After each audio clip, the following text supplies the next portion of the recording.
Chapter 6 है line and angles का, उसकी बेसिक टर्म्स करा रही हूँ पहले मैं आपको, फिर उसके बाद चैप्टर स्टार्ट करेंगे। उससे पहले कुछ थ्योरम्स हैं, कुछ बेसिक डेफिनेशन है, वो बता देती हूँ मैं। सबसे पहले अगर मैं बात करूँ तो आपको कोलिनियर पॉइंट और नॉन कोलिनियर पॉइंट पता होने चाहिए। तो लीनियर का मतलब तो क्या होगा, एक लाइन पे है, तो कोलिनियर का मतलब होगा, देखिए ईजी होती है चीज़ें, थोड़ा सा ध्यान से समझिएगा। कोलिनियर पॉइंट्स हो जाएंगे आपके पास कौन से, जैसे अभी मेरे पास ये एक लाइन है, ये पहली लाइन लगा ली मैंने, ए बी और सी, ये 3 पॉइंट है, क्या है, एक ही लाइन पे है, तो ए बी सी जो है वो क्या है, कोलिनियर है, एक ही लाइन पे लाई कर रही है, ठीक है। फिर उसके बाद आता है नॉन कोलिनियर, कोलिनियर पॉइंट पूरा नहीं लिखा है मैंने, वो कुछ इस तरीके से, जैसे एक ये पॉइंट है, दो ऐसे हैं, ट्रायंगल बने चाहे किसी भी तरीके से हो, ये ए पॉइंट है, ये बी है और ये सी है, मतलब एट लास्ट तीनों ही पॉइंट एक लाइन पे नहीं है, तो वो क्या है, नॉन कोलिनियर है, एक लाइन पे नहीं है। फिर उसके बाद आ जाते हैं आपके पास वर्टेक्स। आई थिंक आपको नॉलेज होगी कि वर्टेक्स क्या होता है। कभी भी कोई एंगल बनाना है ना, जैसे मैं इन्हीं 3 पॉइंट से एंगल बना देती हूँ, मिलाते हैं इनको, ये है और ये है। कभी भी अगर आपको एंगल बनाना है तो 3 पॉइंट चाहिए कम से कम, जैसे ये ए है, ये बी है, ये सी है, तो बीच में ये क्या बन गया, एंगल बन गया, और ये जो पॉइंट है ना, ये क्या है, इसका वर्टेक्स है, ठीक है। तो ये आपका वर्टेक्स हो जाएगा, ए बी सी जो है ये एंगल हो जाएगा, सी बी ए भी बोल सकते हैं, वो कोई दिक्कत नहीं है, बट एंगल जब बनेगा तो 3 पॉइंट से बनेगा, ठीक है। जैसे लाइन सेगमेंट 2 पॉइंट से बनता है, देखिए लाइन में और लाइन सेगमेंट में बहुत फर्क होता है। लाइन तो ना तो स्टार्टिंग पॉइंट होता है ना एंडिंग होता है, लाइन चलती रहती है, एक रे की तरह होती है लाइन, बट जब लाइन सेगमेंट आता है तो उसका स्टार्टिंग और एंडिंग पॉइंट होता है, ठीक है। थोड़ा सा फर्क है, वैसे हम लाइन ही बोल देते हैं, कोई ज़्यादा डिफरेंस मानते नहीं है, बट होता है। फिर उसके बाद आई थिंक एंगल्स की अगर बात करूँ मैं, तो एंगल्स भी कई टाइप के हो जाते हैं, जैसे मैं यहाँ बता रही हूँ। यहाँ सबसे पहली चीज़ जो बच्चों को पसंद है ना, वो ये वाला है, ऐसे ये 90 का एंगल, ये क्या है, राइट एंगल, और ये सिंबल ही दिखा रहा है कि ये 90 का है, फिर भी आपको सेटिस्फेक्शन नहीं हो रहा तो लिख दूँ 90 है। फिर ये वाला एंगल बहुत बार देखा गया है, देखो अगर ये लाइन सीधी हो जाती ना, ऐसे सीधी खड़ी होती तो ये 90 होता है, सही तरह की साइड है, तो ये 90 से कम है, तो ये क्या है, लेस देन है कि से 90 से, ये एंगल, इसको अगर मैं थीटा मान लूँ इस थीटा को, तो ये थीटा जो है लेस देन है कि से 90 से, अगर 90 से एंगल छोटा है तो इसको क्या बोलेंगे, एक्यूट एंगल। बच्चे 9-10 तक पहुंच जाते हैं, उनको एक्यूट और ऑब्टूस एंगल या फिर राइट एंगल का ही पता नहीं होता है, तो इसलिए मैंने आपको बताया है। फिर उसके बाद आ जाता है ऑब्टूस एंगल। तो ऑब्टूस एंगल किस तरीके से होगा, वो कुछ इस तरीके से होगा, ये थोड़ा सा कम है, देखो अगर सीधी होती तो ऐसे खड़ी होती, थोड़ी सी और ज़्यादा बैंड होगी तो 90 से तो थोड़ा सा बढ़ गया नहीं एंगल, देखो ये एंगल 90 से थोड़ा बढ़ गया है, तो जो अब थीटा है ना वो ग्रेटर देन है क्या, 90 डिग्री, तो इसको बोलेंगे ऑब्टूस एंगल, ठीक है। ये क्या है, ऑब्टूस एंगल। ऐसे ट्रायंगल्स को बांटा जाता है, जिसमें 90 का एंगल है वो राइट एंगल ट्रायंगल है, जिसमें सारे एक्यूट एंगल है वो एक्यूट एंगल ट्रायंगल है, और जिसमें सारे एक ऑब्टूस एंगल आ जाएगा, सारे तो ऑब्टूस हो नहीं सकते ना, 180 है समूह सबका, एक एंगल ऑब्टूस हो जाएगा तो वो ऑब्टूस एंगल ट्रायंगल हो जाएगी। तो ऐसे ही ट्रायंगल का नाम, अकॉर्डिंग टू एंगल भी हम ट्रायंगल्स को 3 नाम दे सकते हैं, यही 3 एंगल से बनती है, ठीक है। अकॉर्डिंग टू साइड तो आपको पता है इक्विलेटरल हो जाती है, स्केलर हो जाएगी जिसकी सारी साइड इक्वल होती हैं, और आइसोस्केलस वो हो जाती है जिसमें 2 साइड इक्वल होती है। तो 3 ही टाइप से साइड के अकॉर्डिंग ट्रायंगल्स को बोला जा सकता है, और 3 ही टाइप से अकॉर्डिंग टू एंगल हम ट्रायंगल को डिफरेंशिएट कर सकते हैं, ठीक है। ये मैंने एक्स्ट्रा बता दिया आपको। एक स्ट्रेट लाइन और आ जाती है, अभी मैंने बोला था एंगल को बनाने के लिए चाहिए 3 पॉइंट, हाँ, बट अगर सिचुएशन ये वाली हो, अभी 3 ही है, देखो 3 पॉइंट नहीं है, ये स्टार्टिंग जा रहा है उधर की साइड, उधर की साइड है, इसका स्टार्टिंग पता ना एंड पता, मिड में एक पॉइंट है, और इस पॉइंट के अराउंड जो ये एंगल है ये कितना है स्ट्रेट लाइन पे, इसको बोलते हैं स्ट्रेट एंगल, और ये कितने का होता है, 180 डिग्री, ठीक है। अब ये नहीं बोला मैं मैडम, यहाँ 3 पॉइंट नहीं दे रखे हैं, इसका स्टार्टिंग और एंडिंग पॉइंट पता नहीं, मिड में एक पॉइंट है, ये तीसरा हो गया, ठीक है। तो ये एक सीधी लाइन पे बन रहा है, ठीक। अब आ जाता है आपका रिफ्लेक्सिव एंगल। रिफ्लेक्सिव एंगल कैसे हो जाएगा, इसी में बता दूं रिफ्लेक्सिव एंगल, ये बना तो हुआ है एंगल, ये तो एंगल है, और इसके बाहर वाला जो इसको छोड़ के रह गया ना, वो इसका क्या है, रिफ्लेक्सिव एंगल। बताती हूँ कौन सा है, कहीं कंफ्यूजन हो जाए कि मैडम ये समझ नहीं आई बात, ये सारा का सारा पार्ट इस एंगल को छोड़ के जितना भी रह गया ना, सारा इसका क्या है, रिफ्लेक्सिव एंगल है, ठीक है। तो ये क्या है, इसका रिफ्लेक्सिव एंगल। अब ये कितना होगा, अगर ये एक्यूट एंगल है तो सिचुएशन पे डिपेंड करता है, अगर ये एक्यूट है तो इसका मतलब ये तो लेस देन 90 है, तो ये 360 में से जितना रह जाएगा उतना रह जाएगा, ठीक है। तो ये कम से कम तो वही बात है, 360 से तो कम ही होगा, ठीक है। तो ऐसे होता है, और होगा 180 से ज़्यादा ही होगा, 360 से कम और 180 से ज़्यादा होगा आपका रिफ्लेक्सिव एंगल। 180 से ज़्यादा क्यों हुआ, अब 360 से कम ये है कि तो एंगल होगा ही नहीं, तब 360 बनेगा, तो रिफ्लेक्सिव एंगल क्या हुआ, एक पॉइंट के अराउंड 360 बनाना है तो कम से कम 1 डिग्री या 0 पॉइंट समथिंग हो, फिर भी 360 से तो कम ही रहेगा, और 180 से ज़्यादा, इसलिए बोल रही हूँ स्ट्रेट लाइन है, सीधी लाइन है, इसमें ही बने तो 180 का बने, और वैसे एंगल बनाते हैं तो सारे 180 से तो कम ही होते हैं, तो इसका मतलब 180 से ज़्यादा ही रहेगा, ठीक है। तो ये कंडीशन है, वैसे आपसे आपसे कोई पूछ नहीं रहा है, फिर भी याद रहे तो ज़्यादा अच्छा है। उसके बाद आ जाता है ऑक्यूट, ये सारी चीज़ें मैंने आपको करा दी हैं। फिर आ जाते हैं आपके एडजेसेंट एंगल क्या है, ये क्या है, वो क्या है, वो देख लीजिए एडजेसेंट एंगल क्या होता है।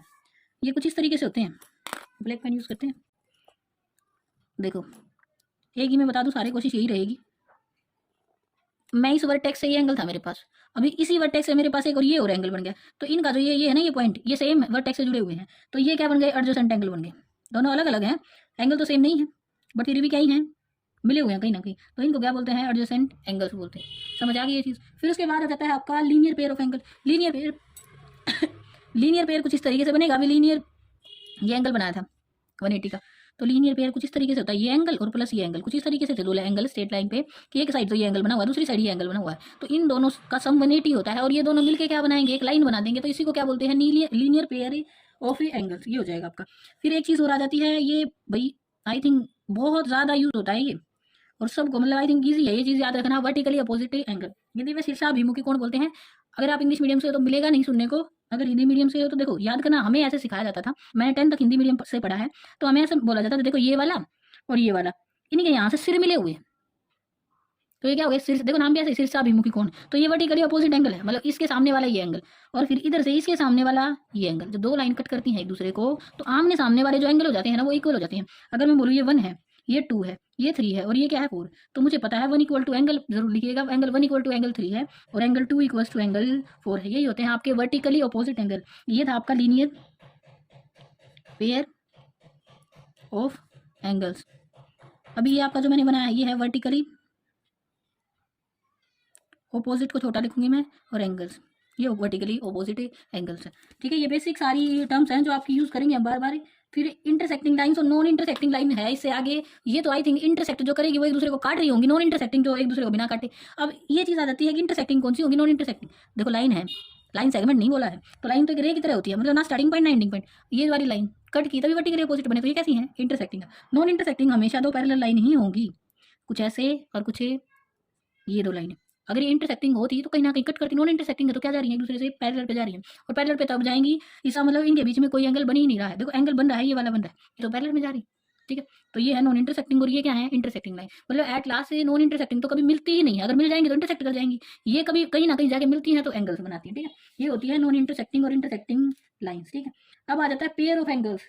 तो लीनियर पेयर ऑफ एंगल्स वाला तो मैंने आपको बता ही दिया है। उसके बाद आ जाते हैं ऑक्सियम स्टार्ट हो जाते हैं। तो पहला ऑक्सियम जो है वो उसमें क्या गिवन है, if a ray stand on a line then the sum of two adjacent angles so formed is a 180। समझा दूंगी, प्रूफ कुछ है नहीं, आपको बस याद रखना है। ठीक है, यहां से ये लाइन लगा दी मैंने, बोला ही फिर रे स्टैंड्स ऑन ए लाइन, एक लाइन पे ये रे है, ऑन ए लाइन एक लाइन पे रे आई है, कुछ इस तरीके से गिरी है। ठीक है, then the sum of adjacent angle, तो इस पॉइंट पे ये गिरी तो एडजेसेंट एंगल ही हो गया, एक तो ये इधर वाला, एक तो ये वाला, ये तो इधर है, और एक दूसरे वाला ये वाला पूरा, तो ये दो हो गई। और देखो मिड ये जो पॉइंट है ये क्या है, इनमें सेम ही है इनका बट है, तो ये क्या है, दो एडजेसेंट एंगल है, तो इनका जो सम होगा ना वो 180 होगा। कॉमन सेंस है, एक सीधी लाइन पे एक रे आगे गिरी है, तो जो रे से एंगल बनेगा वो 180 बनेगा, है ना, क्योंकि क्या है ये एक लीनियर पेयर है। ये चीज़ बहुत बार यूज होगी, आपको ये याद रखनी है बस। उससे नेक्स्ट ऑक्सियम है आपका, the sum of two adjacent angle is 180 then non common arms of the angles form a line.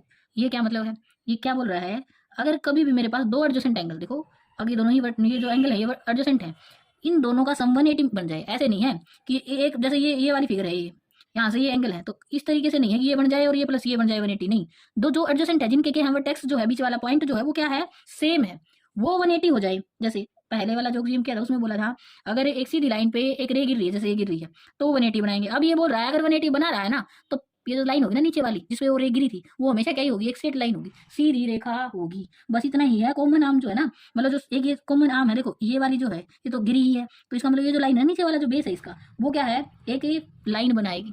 ठीक है, तो ये कुछ नहीं है, ये जो ऊपर वाला उस दिन पढ़ा था ना उसी का क्या है, कन्वर्स है। आपको जो बोल रहा है कंफ्यूज नहीं होना है इसमें।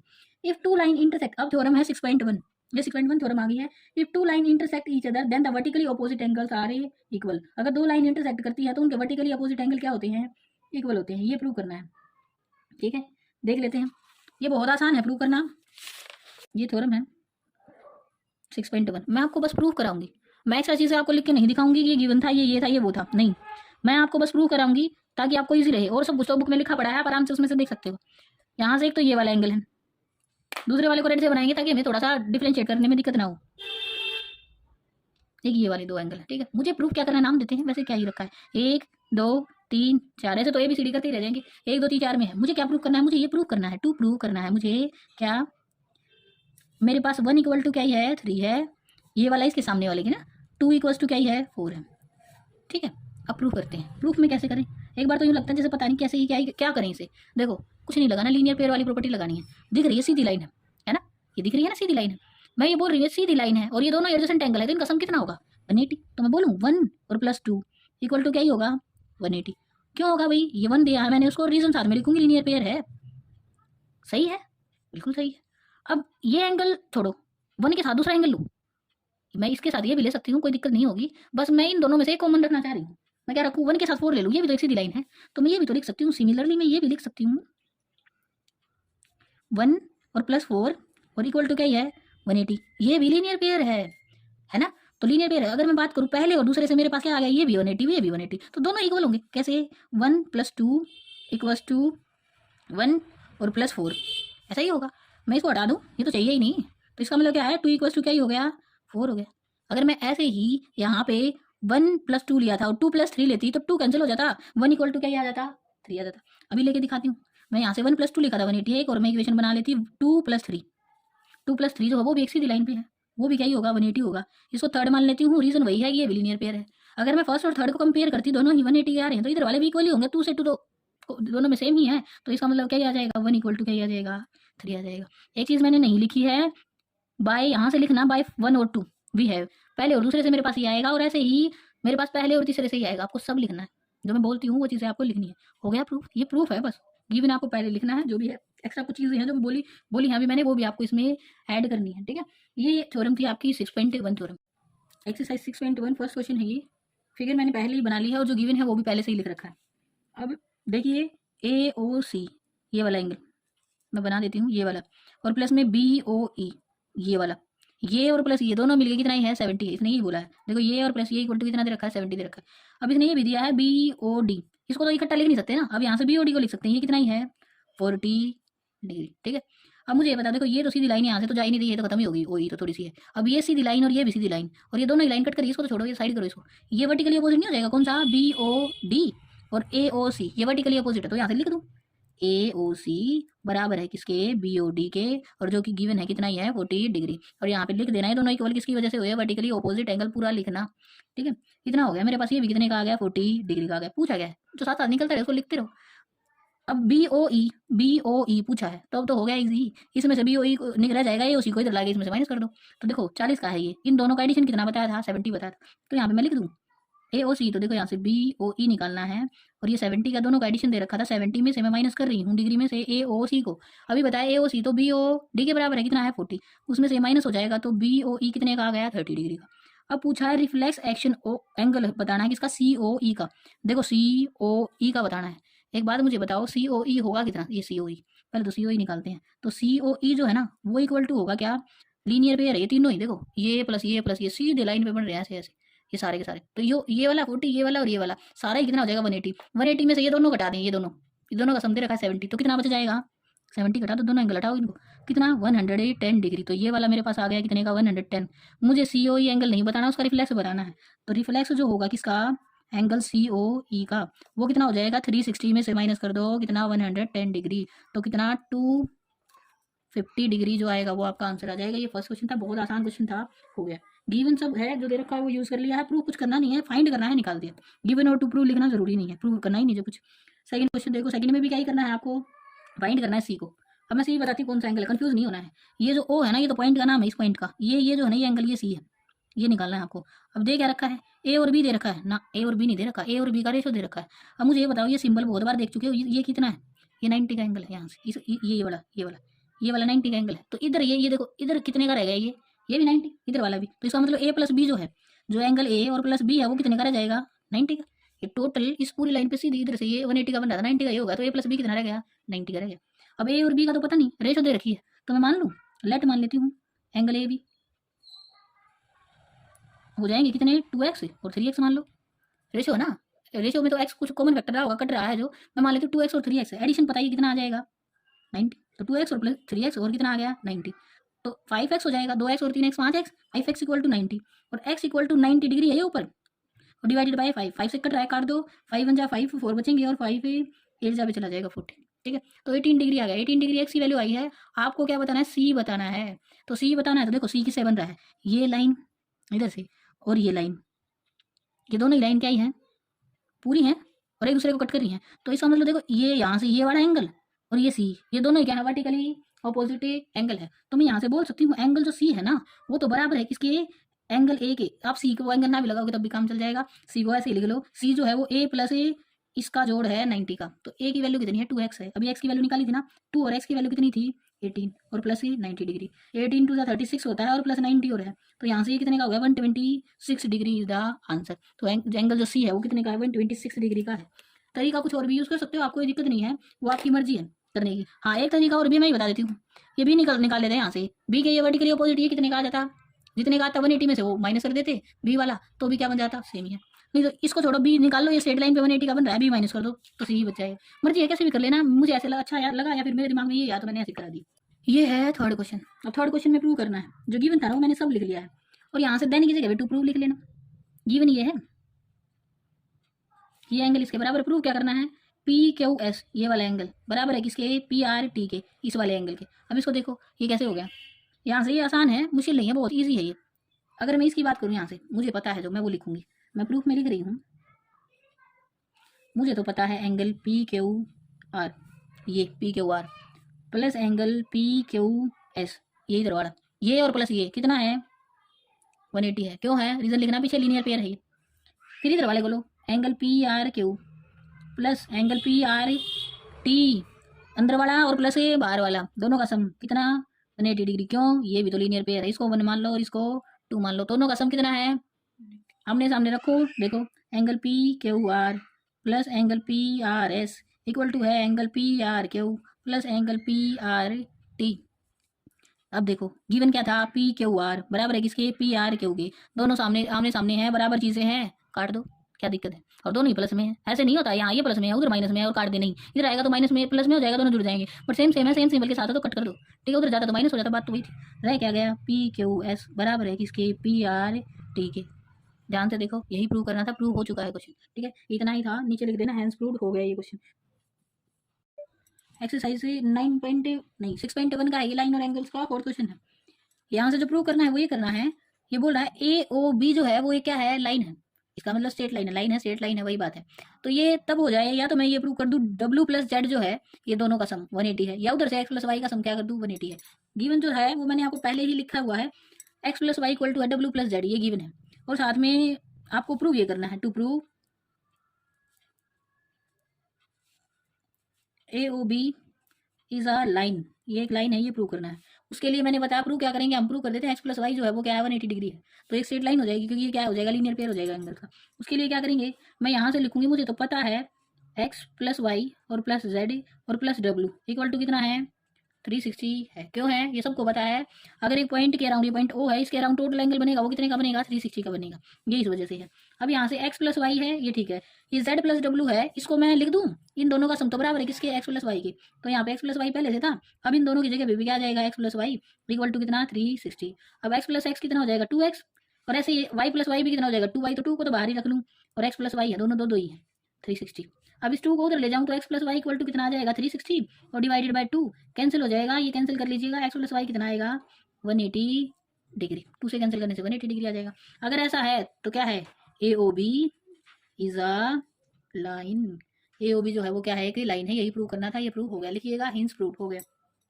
अब नेक्स्ट क्वेश्चन क्या बोलता है, नेक्स्ट क्वेश्चन भी इजी है, जो गिवन है वो मैं आपको बता देती हूँ। प्रूव क्या करना है, प्रूव तो ये करना है आर ओ एस जो है ना वो क्या है half of angle Q O S और minus angle P O S. ये अजीब तरीके से लिखा हुआ है, इसको थोड़ा सीधा कर देते हैं, ये 2 उधर ले जाऊँ तो मल्टीप्लिकेशन में जाएगा, नीचे डिवीजन में है तो हो जाएगा 2 time of angle R O S बराबर है एंगल क्यू ओ एस और minus angle P O S.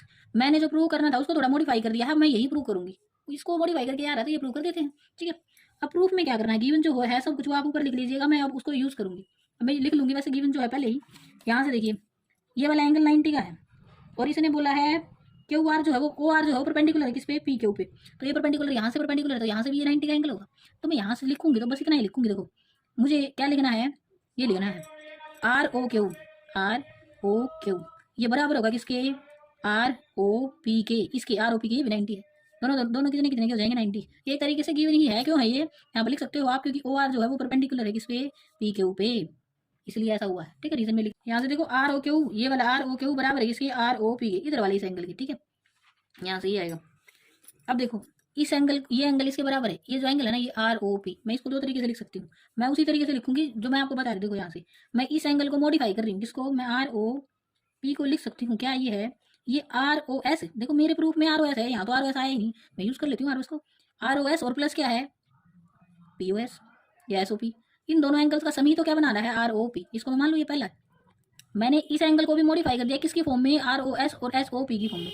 अब इस आर ओ क्यू को भी कर देती हूँ, ये आर ओ क्यू जो है इसमें भी अगर मुझे आर ओ एस चाहिए तो मैं उसके लिए क्या करूँ, मैं लिखूँ आर ओ क्यू जो है ना वो भी है बराबर किसके, अगर मैं माइनस कर दूँ क्यू ओ एस में से माइनस कर दूँ क्या आर ओ एस, ये वाला एंगल घटा दो, देखो बीच वाला ये पूरा बनाए क्यू ओ एस यहाँ तक, अगर इसमें से ये वाला पार्ट माइनस कर दूँ ये वाला तो कौन सा रह जाएगा, इधर वाला ही रह जाएगा है ना, तो ये वाला माइनस कर देती हूँ क्या आर ओ एस, ये क्या है 2 है। देखो ये दोनों तो बराबर थे और इधर से देखिए तो ये दोनों भी बराबर होंगे, तो लिखना बाय 1 एंड 2 वी, आपको इसको भी 1 2 देना है तो दे सकते हो, वी है, तो मेरे पास क्या हो जाएगा R O S plus P O S बराबर है किसके क्यू ओ एस और minus angle R O S. अब मेरे पास देखो ये आर ओ एस, ये आर ओ एस, यहाँ प्लस में या माइनस में इधर ले आऊंगी तो कितना हो जाएगा, प्लस में आएगा और 2 आर ओ एस हो जाएगा, और ये उधर जाएगा तो क्यू ओ एस तो पहले से ही था, और ये इधर आ जाएगा एंगल पी ओ एस की, देखो यही प्रूव करना था, और अगर इस 2 को भी उधर ले जाओगे तो 1/2 हो जाएगा, बात तो वही है, प्रूव हो चुका है, हैंस प्रूव। ठीक है, इतना सा है क्वेश्चन, बच्चों को समझने में थोड़ी सी दिक्कत होती है, एक बार फिर बता देती हूँ। ये वाला 90 तो इधर वाला भी 90 क्योंकि ये परपेंडिकुलर है, इसको मैंने लिखा ये इसके बराबर है। अब मैंने इसमें जब मैंने इसको देखा जो मुझे प्रूव करना आर ओ एस आ रहा है, बट मेरा तो आर ओ एस आया ही नहीं, देखो इसमें कहाँ है आर ओ एस, इन दोनों एंगल्स में बनाती हूँ मैं, लिख देती हूँ आर ओ पी जो है उसमें R O S plus S O P है, इसको लिख दिया मैंने, इसको 1 दे दिया। जब फिर मैंने आर ओ क्यू को निकाला तो ये तो आर ओ एस से बाहर है, ले आर ओ एस से, तो मैं क्या करूँ इस पूरे को ले लूँ क्यू ओ एस, देखो प्रूफ में है Q O S, Q O S में से माइनस कर दूंगी बीच वाला पार्ट ये वाला एंगल, तो क्या रह जाएगा आर ओ एस ही रह जाएगा, तो मैंने आर ओ क्यू को लिख दिया, क्या है Q O S minus R O S है। ठीक है, तो ये बन जाएगा सेकंड, ये क्या बनेगा आर ओ क्यू, ये दोनों तो बराबर थे, इसका मतलब ये दोनों भी बराबर होंगे, यहाँ से जब इन दोनों को इक्वल रखा तो ये माइनस में था उधर जाएगा तो आर ओ एस में जुड़ जाएगा, पहले से ही आर ओ एस एंगल था, एक और आ गया तो कितने हो गए 2 हो गए, ये इधर आएगा तो इसमें से माइनस हो जाएगा, और यही प्रूव करना था, मैंने पहले ही मॉडिफाई करके इसको चेंज कर लिया था इस फॉर्म में, ये प्रूव हो गया।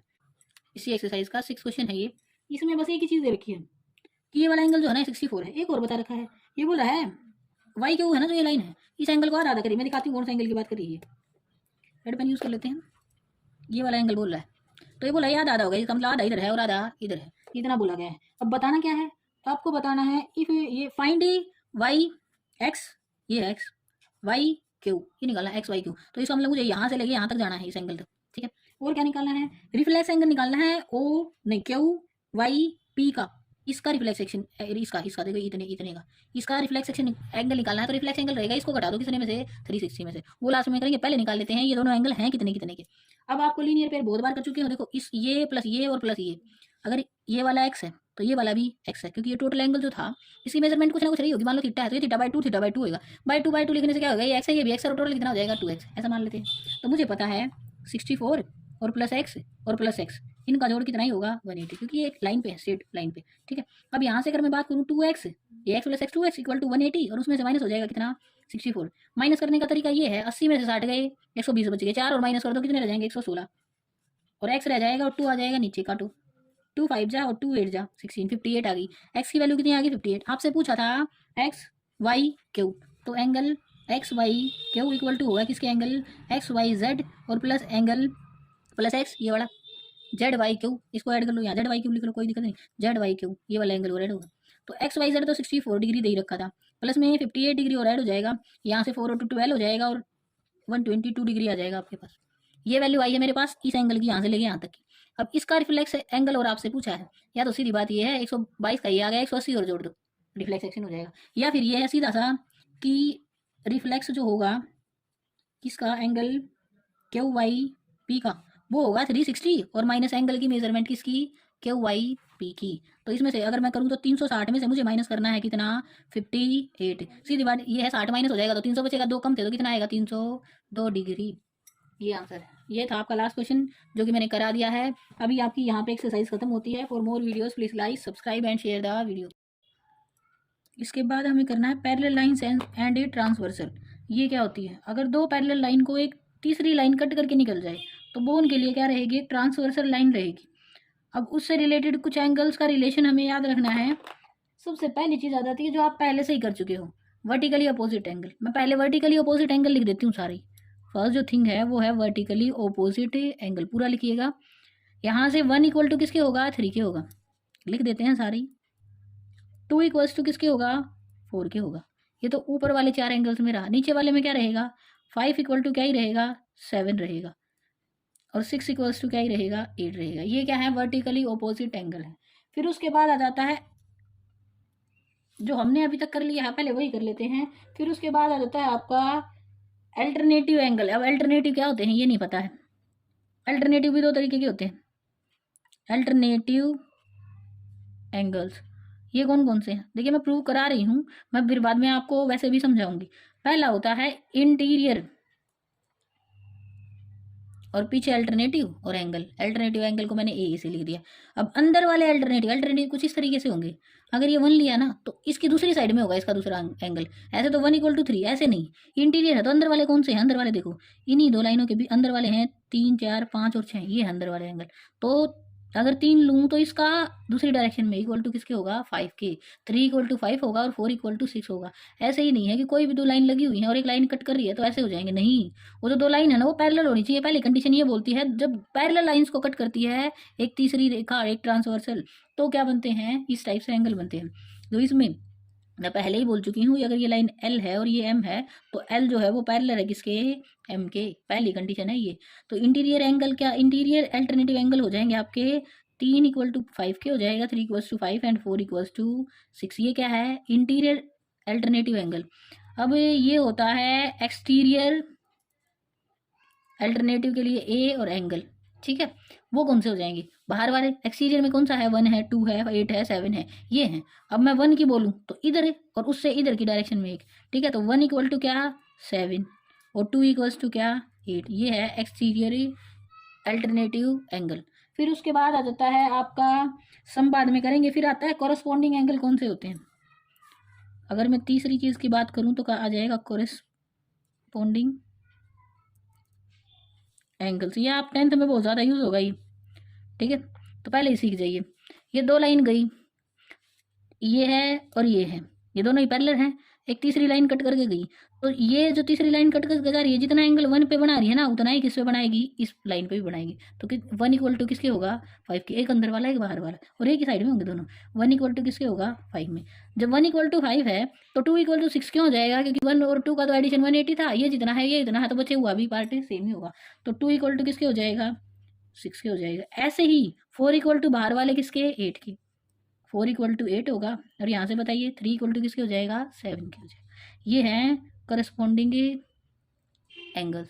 इतना समझ आ गया हो तो फिर अब ये मैं वैसे भी बता देती हूँ आपको। एक चीज़ और हमेशा याद रखनी है, को इंटीरियर एंगल और होते हैं। चौथी चीज़ जो होती है वो इक्वल नहीं होते हैं, उनके सम की बात की जाती है। को इंटीरियर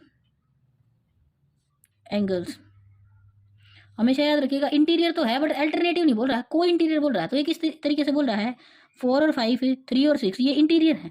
तो किस तरीके से 4 और 5 का जो सम होगा ना, देखो 4 इक्वल टू 8 है, बट ये बोल रहा है 4 और 5 का जो सम होगा, मैं लिखूंगी यहाँ से 4 प्लस 5 इक्वल टू कितना होगा, 180 होगा, क्योंकि ये को इंटीरियर है। ऐसे ही मैं बोलूँगी 3 प्लस 6 इक्वल टू कितना ही होगा, 180 होगा, क्योंकि क्या ही है, ये भी को इंटीरियर है। एक 5वीं चीज़ और रह जाती है, बहुत कम बताते हैं इसको, बट होता है ये भी को एक्सटीरियर एंगल। मैं प्रूव भी कराऊंगी अभी इस चीज़ को। ये कुछ इस तरीके एक्सटीरियर बाहर वाले 1, 2, 7, 8, 1 प्लस 8, 1 इक्वल टू 7 था, बट हम लिखेंगे 1 प्लस 8 जो रहेगा ना वो भी कितना ही रहेगा, 180। और ऐसे ही 2 प्लस 7 जो रहेगा वो भी कितना ही रहेगा, 180। तो याद रखना है vertically opposite angle, alternative angle, corresponding angle क्या होते हैं, को इंटीरियर और को एक्सटीरियर। ये 5 टाइप से मैंने बताए। अब प्रूफ करा देती हूँ इनको। ये 1 एंगल है ना जो हमें अच्छा लगता है, वैसे यहाँ से इसको मान लेते हैं ये 100 है, आप इसको 80 मानो। 1 जो है वो 80 के बराबर है, देखो 90 से थोड़ा कम लग रहा है। तो 2 कितना रह जाएगा, ये लीनियर पेयर है, तो 2 कितने का रह गया, 100 का रह गया। ऐसे ही होगा। अब 2 100 का है, 1 कितने का है, 80 का है। वर्टिकली अपोजिट का तो पता ही है, ये दोनों भी जुड़ के कितने ही देंगे, 180, क्योंकि सीधी लाइन है। तो ये भी कितने का हुआ, 80 का। अब 3 और 4 भी 180 है, तो ये 80 का, तो ये कितने का हो गया, 100 का। तो पहली चीज़ तो वर्टिकली अपोजिट एंगल वाली इसने प्रूव कर दी। 1 इक्वल टू 3 आ रहा है, 2 इक्वल टू किसके आ रहा है, 4 के आ रहा है। हो गया ये चीज़। ये देखो हमने लिखा था 1 इक्वल टू 3 होगा, 2 इक्वल टू 4 होगा, बिल्कुल है। बिल्कुल है ये चीज़ तो। फिर आ जाओ को इंटीरियर वाली प्रॉपर्टी पे, को इंटीरियर। उसमें बोल रहा था 3+6 जो होगा वो 180 होगा, 4+5 जो होगा वो 180 होगा, ऐसा ही था। हाँ बिल्कुल था। तो जब इन दोनों का जोड़ 180 है तो ये कितने का रहा होगा, 100 का। और इन दोनों का जोड़ 180 है तो ये कितने का रहा होगा, 80 का। ऐसा ही है। तो देखो 3 इक्वल टू किसके बन गया, 5 के, और 4 इक्वल टू किसके बन गया, 6 के। तो ये कौन से थे, अल्टरनेटिव इंटीरियर एंगल थे ये अंदर वाले। अब बाहर वाले पे चलो, ये 80 है तो ये कितने का, इनका जोड़ 180 है तो ये कितने का रहा, 100 का रहा। और ये 100 है तो ये कितने का रहा, 80 का रहा।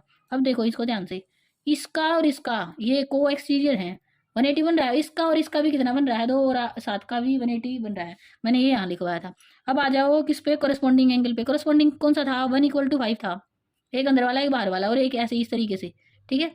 तो ये देखो 1 = 5 बन रहा है, बिल्कुल बन रहा है। 4 = 8 बन रहा है, बिल्कुल बन रहा है। ऐसे ही 2 = 6 बनेगा, और 3 = 7। ये कौन से थे, करस्पॉन्डिंग एंगल थे। एक रह गया है alternative exterior angle. Alternative exterior देखो, ये ऊपर वाला 1 इधर अल्टरनेटिव है तो इधर वाले बाहर वाले एंगल के किसके, 7 के इक्वल है बिल्कुल है।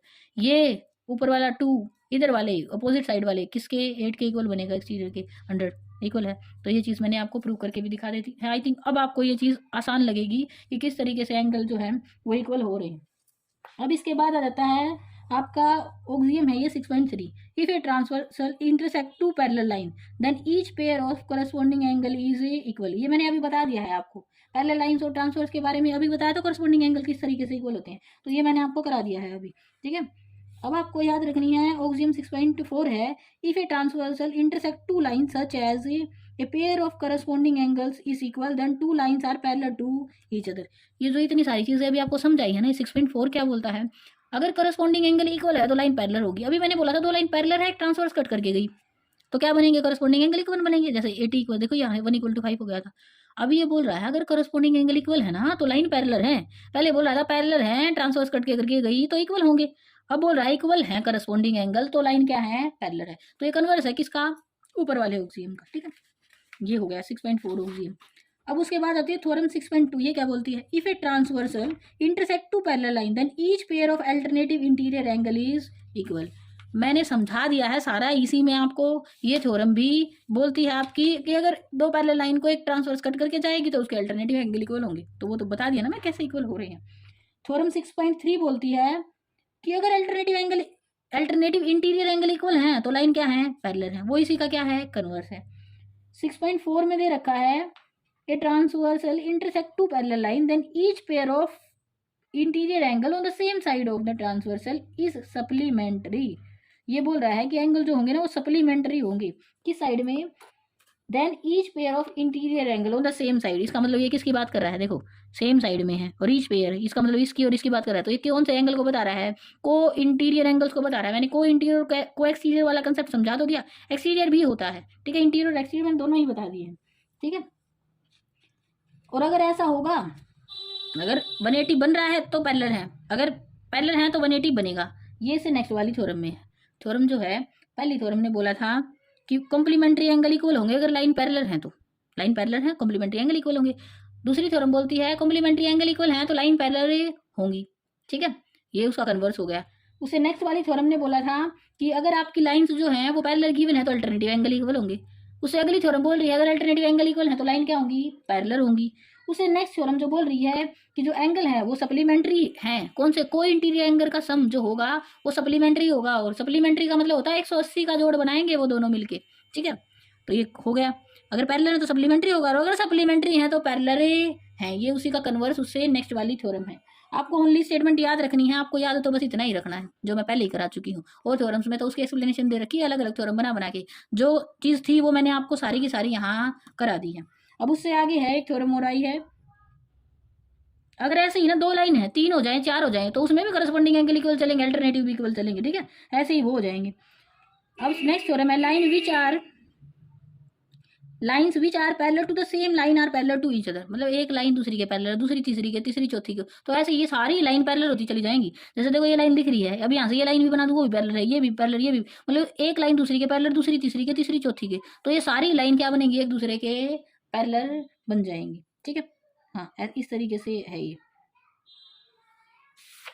अभी इससे आगे आ जाती है आपकी एक्सरसाइज 6. एक्सरसाइज का फर्स्ट क्वेश्चन है ये, जो गिवन है वो कुछ खास दे नहीं रखा है, फिगर दे रखी है, फिगर में जो दिख रहा है आपको वही गिवन है। प्रूव क्या करना है, ए बी पैरेलल है किसके, सी डी के। अभी इतनी सारी थ्योरम करके आए हैं, करस्पॉन्डिंग एंगल इक्वल दिखा दो, अल्टरनेटिव इक्वल दिखा दो, पैरेलल तो खुद हो जाएंगी, है ना। अल्टरनेटिव अगर पैरेलल है तो करस्पॉन्डिंग और अल्टरनेटिव है, अगर ऐसा अगर आप एंगल्स को दिखा देते तो पैरेलल हो जाएंगी, बात तो एक ही है, ठीक है। उसे कन्वर्ट से करेंगे क्योंकि पैरेलल ही प्रूव करना है हमें। यहाँ से देखो ये एक्स पूछा गया है, नहीं पूछा तो इसमें हाँ वैल्यू निकालनी है एक्स और वाई की दोनों की, हाँ एक्स और वाई दोनों की वैल्यू निकालनी है। तो सबसे पहली चीज़ ये है, ये दे रखा है 50 है, 50 दे रखी है इसकी वैल्यू, ये कितना दे रखा है 130 दे रखा है। देखो 50 + 130 180, बताया ना को एक्सटीरियर एंगल का सम 180 होता है, कितना अच्छा क्वेश्चन है। अब मैं यहाँ से सबसे पहली चीज़ मुझे तो दिखी ना बढ़िया, ये प्लस ये कौन से एंगल है, ये वाई इक्वल टू कितना होगा 130 डिग्री होगा। क्यों होगा भाई, ये क्या है वर्टिकली ओपोजिट एंगल। इसको A B C D parallel हो ना हो ये सीधी बात है, ये दो लाइन कट कर रही है तो ये वर्टिकली अपोजिट एंगल इक्वल है, ठीक है। फिर उसके बाद आ जाता है यहाँ से ये 130 का निकल गया, अभी एक लाइन सीधी जा रही है सीधी सीधी, तो 50 + x जो होगा 50 और प्लस x जो होगा वो कितना होगा 180 डिग्री। क्यों होगा, क्योंकि भाई ये लीनियर पेयर है, क्या है ये लीनियर पेयर है ये, ठीक है। वैसे ये सीधा ऐसा ही बन रहा है 50 + 130 को एक्सटीरियर एंगल का सम कितना आ गया 180 आ गया, तो बन की बात ए बी पैरेलल है किसके सी डी के। बट ऐसे एक कम यूज़ कर रहे हैं तो हम ऐसे कर लेंगे, एक्स इक्वल्स टू कितना ही आ जाएगा, यहाँ से 180 में से 50 माइनस करेंगे, 180 - 50, तो एक्स की वैल्यू जो मेरे पास आ गई 130 आ गई। इसका मतलब वाई तो 130 था ही, एक्स भी 130 आ गया, तो वाई भी किसके बराबर आ गया एक्स के इक्वल आ गया। एक्स और वाई अगर आपको दिख रहे हो तो क्या है अल्टरनेटिव है, और वो भी कैसे इंटीरियर है एंगल्स हैं, है ना। अल्टरनेटिव इंटीरियर एंगल्स जो है वो इक्वल है, अगर इक्वल है तो ए भी जो है वो पैरेलल है किसके, यहाँ से लिखना देयरफॉर, इसीलिए क्या ही हो गया ए भी पैरेलल हो गया किसके, क्योंकि अल्टरनेटिव इंटीरियर एंगल्स जो हैं आर इक्वल, ऐसा है तो ए भी पैरेलल है किसके सी डी के। इतना सा ये क्वेश्चन था, एक्स वाई भी निकल गया और पैरेलल भी आ गया। अब इसे अगले क्वेश्चन पे आ जाओ, वो भी ऐसा ही है, ये पैरेलल दे रखी इसके और ये पैरेलल दे दी इसके, तो ये वाली भी इसके पैरेलल है, सीधी बात ये है, अभी इससे पहले मैं समझा चुकी हूँ ये चीज़, ठीक है। अब वाई और जेड की रेशो दे रखी है, वाई और जेड, अभी बताया सी डी भी पैरेलल होगी किसके, आप सीधी ये लिखो ए भी पैरेलल है किसके सी डी के, और सी डी पैरेलल है किसके ई एफ के, तो सीधी बात है ए भी पैरेलल होगी किसके सी एफ के, बीच वाली लाइन की जरूरत ना भी पड़ेगी तभी काम चलेगा। अब यहाँ से देखो ये ए भी पैरेलल है किसके ई एफ के, ये वाला और ये वाला एंगल इक्वल होगा या नहीं होगा, बिल्कुल होगा। मैं यहाँ से लिख दूँ एक्स जो है वो बराबर है किसके जेड के, क्योंकि ये क्या है अल्टरनेटिव इंटीरियर और एंगल, ठीक है। अल्टरनेटिव इंटीरियर एंगल है ये, मैंने पीछे अल्टरनेटिव इंटीरियर एंगल और अल्टरनेटिव एक्सटीरियर एंगल लिखा था, क्या लिखा था ए लिख दिया है ना, कोई बात नहीं। अल्टरनेटिव इंटीरियर एंगल, ठीक है, हाँ एक्स इक्वल्स टू क्या ही है जेड है, अल्टरनेटिव इंटीरियर एंगल है ये। अब निकालना क्या है, रेशो दे रखा है, रेशो दे रखा है आपको, तो यहाँ से रेशो यूज़ कर लेते हैं पहले। तो एक्स इक्वल्स टू किसके आ गया जेड के इक्वल आ गया, मुझे क्या है रिलेशन निकालना, मुझे तो वाई और जेड का रिलेशन दे रखा है, और वाई और जेड का रिलेशन कुछ बन रहा है, यहाँ से वाई तो इसके इक्वल है, मेरे पास एक्स इक्वल्स टू क्या ही आ गया जेड आ गया। मुझे ये पता है एक्स प्लस वाई जो है ना वो इक्वल टू कितना है 180 है, क्यों है को इंटीरियर है ये, को इंटीरियर एंगल्स का सम क्या होता है 180 है, ठीक है।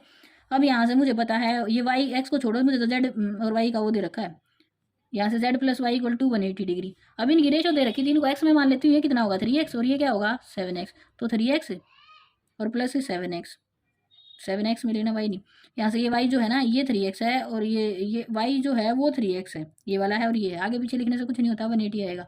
अब 3 + 7 जो रह जाएगा वो कितना रह जाएगा 10x इक्वल्स टू 180, और x की वैल्यू 0 से 0 कट के x की वैल्यू कितनी आ जाएगी 18 डिग्री आ जाएगी। अब जो पूछा है वो निकाल दो, x की वैल्यू पूछी थी, x की वैल्यू पूछी थी, x की वैल्यू हमने निकाल दी।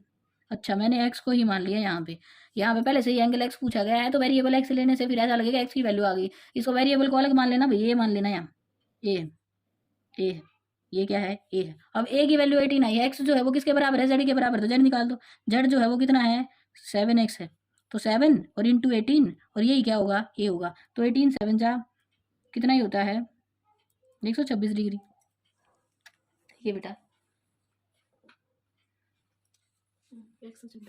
ठीक है। तो ये आ गई किसकी वैल्यू जेड की वैल्यू आ गई, ठीक है। इतना ही था, ये क्वेश्चन खत्म हो गया यहीं पे, आपको बस आपको एक्स की वैल्यू निकालनी थी जो कि मैंने निकाल दी है, एक्स और जेड जो है वो बराबर है, ऊपर हम लिख चुके हैं ये चीज़। ये बोल रहा है ए भी जो है पैरेलल है सी डी के, इसमें पहले से दे रखी है, पीछे वाले दो क्वेश्चन में पूछी गई थी है या नहीं है। एंड GED, ये जो एंगल है GED, ये पूरा यहाँ से लेके यहाँ तक ये 126 डिग्री दे रखा है, ठीक है। फाइंड द एंगल ए कहाँ, ये रहा AGE, ये वाला निकालना है, ये वाला निकालना है। ये भी कोई क्वेश्चन है, ये तो हो गया। ये देखो ये वाला लाइन इसके पैरेलल है, ये GE जो है ट्रांसवर्स कट के करके गई, तो ये वाला AGE बराबर होगा किसके, GED के, कितना 126 डिग्री। क्यों हुआ, अल्टरनेटिव है, इंटीरियर है और एंगल है, लिख लेना। इतना तो हो गया, एक चीज़ तो निकल गई। फिर है GEF, ये निकालना है।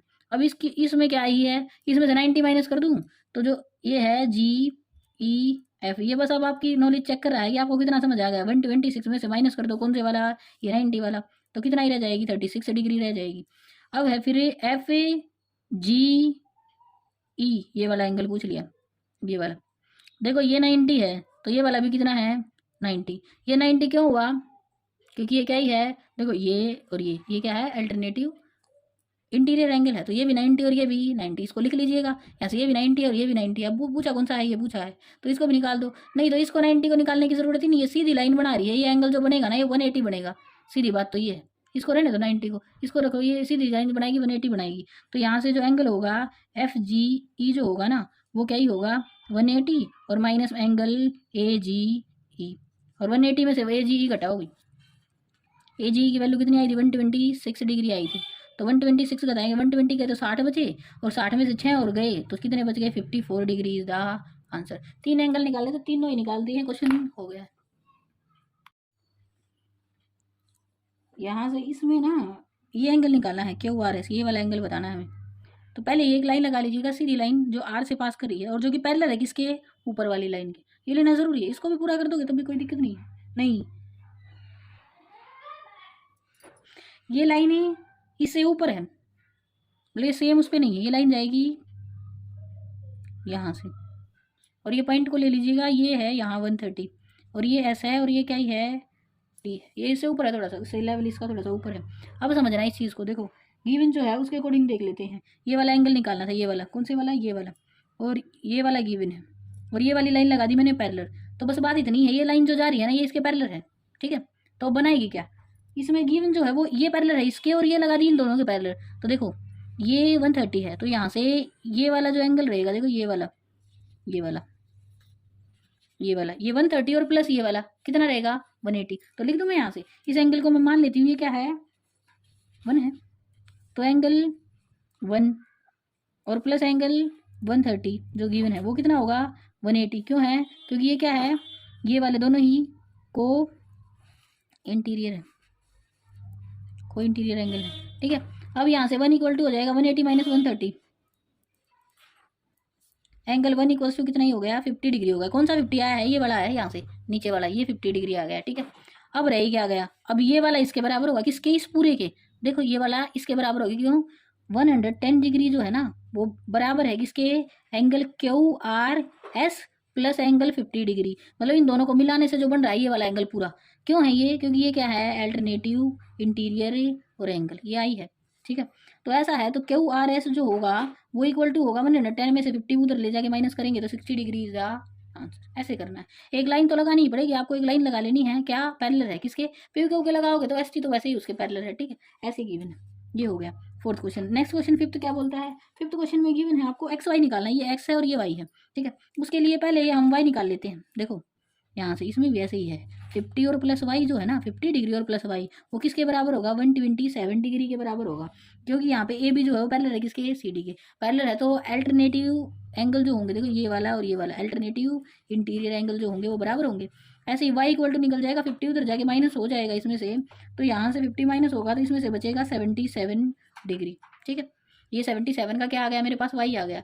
अब मुझे निकालना है एक्स, और निकालना है एक्स तो निकालना इतना आसान है, देखो यहाँ से ये लाइन PQ कट करी है किसको, AB और CD को, तो ये वाला और ये वाला क्या है, ये अल्टरनेटिव इंटीरियर एंगल है, तो एक्स इक्वल्स टू कितना ही है 50 डिग्री है, ये भी क्या है अल्टरनेटिव इंटीरियर और एंगल। इतना सा है ये क्वेश्चन, बस इसमें और कुछ अब निकालना ही नहीं है, हो गया पूरा ही हो गया, ये तो इतना ही था बस, ठीक है। को ये बता रहा है PQ जो है ना और RS are two mirror place parallel to each other, ये दोनों ही मिरर नाम सामने रखे हुए हैं।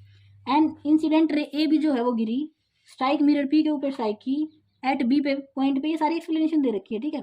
टकरा गई, उसे रिफ्लेक्ट बैक हुई, फिर यहाँ से सी पॉइंट पे टकराई है, ठीक है, और फिर आर से सी पॉइंट पे टकरा के फिर निकल गई है, ठीक है। प्रूव डैट ए भी जो है ना वो पैरेलल है किसके, सी डी के। ए भी पैरेलल सी डी के तब होगा, देखो यहाँ से इसने जो दे रखा है ना, ये दोनों मिरर पैरेलल दे रखे हैं, पी क्यू जो है ना वो पैरेलल है किसके, आर एस के। ये क्या है, पहले से ही गिवन है, अब इस गिवन को यूज़ करना है मुझे, ठीक है। तो यहाँ से ये चाह रहा है ए भी पैरेलल हो जाए किसके, सी डी के। अब ये तो सबको पता है, आई थिंक इतनी नॉलेज तो साइंस स्टूडेंट है आप सब, आपको होगी, ये लाइन तो पैरेलल है इसकी। तो यहाँ से ये वाला जो एंगल है ना, हमेशा याद रखिएगा, लाइन जिस एंगल से लाइट रे जो है ना जिस एंगल से गिरती है ना, उसी एंगल से फिर क्या करती है, लास्ट में उठती है। तो यहाँ से जब ये इससे गिरी और फिर यहाँ से दोबारा से यहाँ से उठेगी, तो किस एंगल से, सेम एंगल से उठेगी। तो यहाँ से ये अगर थीटा है तो ये वाला भी एंगल क्या ही हो जाएगा, थीटा ही हो जाएगा। कोई बड़ा प्रूफ नहीं है इसमें, अगर आप करना चाहो तो ऐसे ही होगा। अगर ऐसे अच्छा नहीं लग रहा है तो देखो यहाँ से एक नॉर्मल ड्रॉ कराऊँ, फिर मैं ऐसे ऐसे कराऊँ इसको, तो फिर भी वही ऐसे ही आएगा, ठीक है। यहाँ से एक नॉर्मल ड्रॉ होगा, फिर ये प्रूफ होगा इतना लंबा चौड़ा सा। तो ये लाइन देखो, ये अल्टरनेटिव एंगल कैसे बनेगा इसका, देखो यहाँ से ये वाला एंगल जो है इसके बराबर है, ठीक है। अब यहाँ से देखो इसको, ये थीटा बराबर है थीटा के, क्योंकि ऐसा होता है अकॉर्डिंग टू साइंस, ठीक है। अब यहाँ से देखो मैं इसकी बात कर रही हूँ, मैं ये बात करती हूँ, ये वाला एंगल पूरा और एक ये वाला एंगल, ये बराबर है, क्यों, देखो एंगल पी बी सी बराबर है किसके, एंगल बी सी एस के, बी सी एस के। क्यों, क्योंकि ये भी क्या ही है, अल्टरनेटिव इंटीरियर और एंगल, ये अल्टरनेटिव इंटीरियर एंगल है। अगर ये बराबर है, उधर से ये थीटा और थीटा दोनों में से माइनस कर दूँ तो मेरे पास बन क्या जाएगा, मेरे पास बन जाएगा यहाँ से, इसमें से भी ऊपर वाले में से थीटा माइनस किया, इसमें से भी थीटा, क्योंकि थीटा तो मैं बता ही रही हूँ यहाँ से इक्वल होते हैं। तो मेरे पास बन जाएगा ए बी सी एंगल बराबर, देखो ये वाला एंगल, ये वाला, बस ये वाला, यहाँ से ये वाला इसके इक्वल, बी सी डी के इक्वल बन जाएगा, बी सी डी के। मैंने थीटा घटा दिया दोनों में से, ठीक है। तो ये एंगल बन गया किसके इक्वल। अब इसका मतलब क्या हुआ, देखो ध्यान से, ये ए बी और सी डी दो लाइन थी, ये लाइन इनको कट करके जा रही है बी सी, ठीक है। मेरे पास ये अल्टरनेटिव एंगल इक्वल बन गए, अल्टरनेटिव एंगल इक्वल है तो क्या है, ए बी पैरेलल है किसके, सी डी के। आप यहाँ से लिखिएगा, ये पैरेलल हो गए हैं, ये इक्वल हो गए हैं, तो यहाँ से क्या है, अल्टरनेटिव पूरा लिखिएगा, अल्टरनेटिव इंटीरियर एंगल्स जो हैं